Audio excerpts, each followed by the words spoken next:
Alors, pour les pigments naturels, je vais commencer par les plus connus, c'est-à-dire les terres de sienne, terre d'ombre, brûlée naturelle. Et puis, on a aussi la terre verte ici. Puis, au niveau du synthétique, on va avoir les PBR6. Fait que comme vous voyez, ça, c'est fait à base d'oxyde. La grosse différence, c'est la transparence. Donc, les terres ici naturelles sont plus transparentes que le produit comparable au niveau synthétique.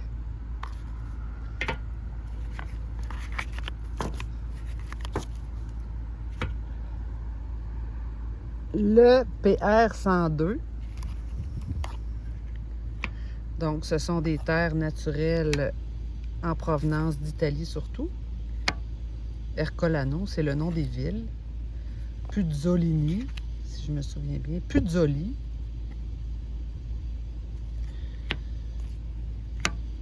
Et puis, Momie, Cramoisi.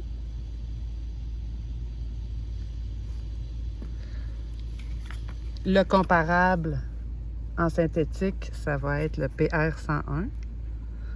Donc, vous allez avoir toute cette information-là dans le livre. C'est des oxydes, encore une fois, qui sont plus opaques. Il y a celui-là qui est un peu transparent.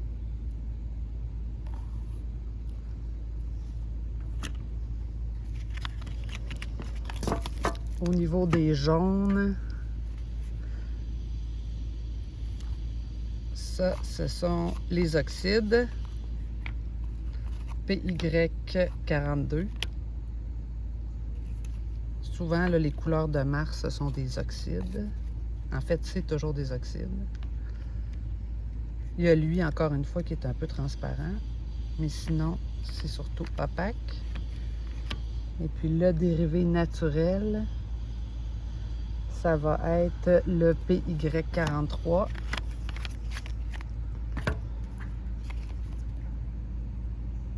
Jaune felsite, limonite de Chypre et les ocres. Ocre clair, ocre brun. Donc, c'est facile de voir que ce sont des pigments qui sont plus transparents. Ensuite, on va avoir les noirs.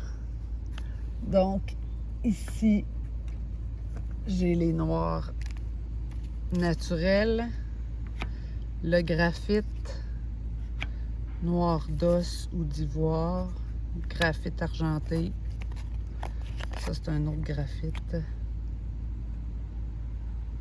Et puis, je rajoute l'ardoise ici.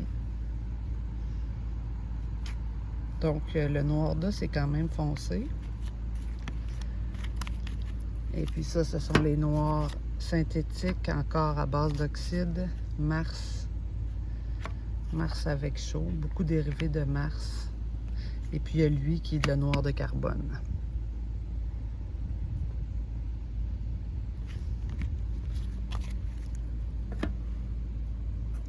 Au niveau des naturels, pour les bruns, il y a bien sûr, lui en fait, c'est le Castle, mais c'est le PBR7. Le chiffre est pas bon.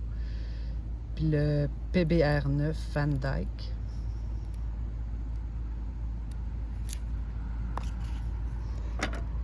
Pour ce qui est des verres, les verres naturels, encore, ce sont des terres. Terre d'Arménie, terre de Berlolino en Italie. Ça se mélange pas très bien. Terre verte ancienne, terre verte de Nicosie. Encore une fois, dans la transparence.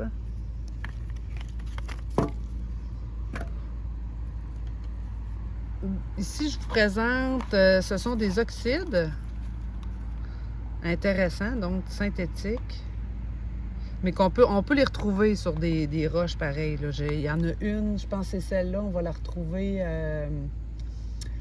dans le nord, je m'en souviens plus de quel pays, un pays basque. Ils l'ont déjà retrouvé. Oxyde chrome. Ça, c'est le chrome hydraté, c'est le pigment le plus cher. Il y a les jaunes ici qui sont intéressants aussi. Le PBR 24, qui ne sont pas vendus en magasin sous forme de tube. Lui, ça se fait pas très bien, là, le PG17, je ne le conseille pas. On a ici les dérivés du cobalt. Encore une fois, c'est du cobalt brûlé, là. C'est pas une opération que je vous suggère de faire à la maison. Le PB28, PB36 et puis le PG50 au niveau des verres.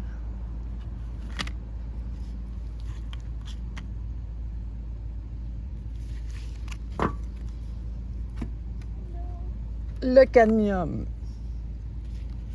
Donc, le cadmium, c'est comme le cobalt, un métal brûlé. Puis selon la température à laquelle on va le brûler, ça va donner une très grande variété de pigments. Donc, on peut passer du jaune au brun. Le cadmium est controversé à cause des effets négatifs sur la santé. Moi, ce que j'ai lu, c'est que c'était beaucoup au niveau du cadmium qui était brûlé. C'est-à-dire que si vous avez, supposons, du métal qui a été peint avec du cadmium, puis après ça, vous faites brûler le métal, bien là, c'est toxique. Sinon, bien, au niveau de la fabrication, de la couleur, en utilisant les équipements de sécurité, il ne devrait vraiment pas avoir de problème. Donc, le cadmium va passer du PY35, PY37, PO20 pour les oranges, PR108 pour tout ce qui est rouge jusqu'au brun. Le brun, je pense qu'il est rarement en tube.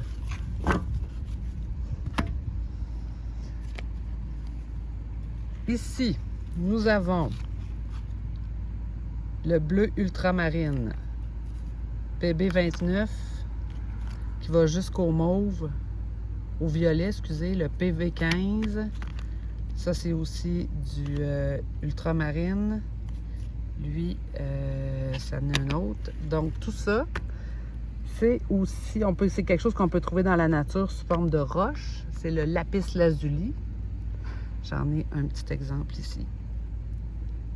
Dans le fond, c'est que c'est aussi utilisé en énergie, au niveau des énergies, le lapis lazuli.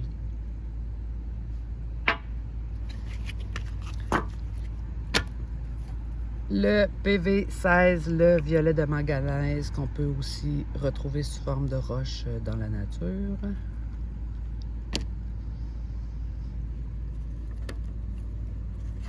Les blancs. Blanc de titane, blanc de zinc, ceux-là, non, c'est des oxydes en fait.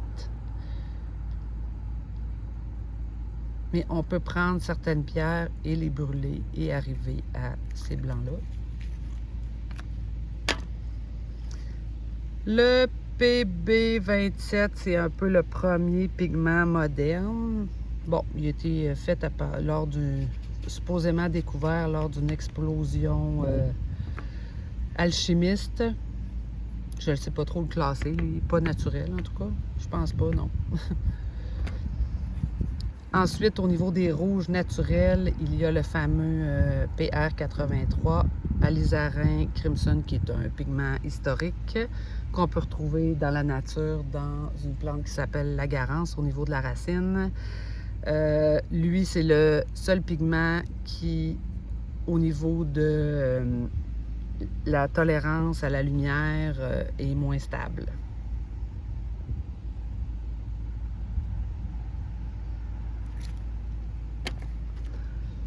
Donc, vous allez retrouver dans le livre toutes ces informations. C'est pour ceux qui veulent peut-être essayer de s'orienter vers des pigments plus naturels dans leur choix de palette artistique.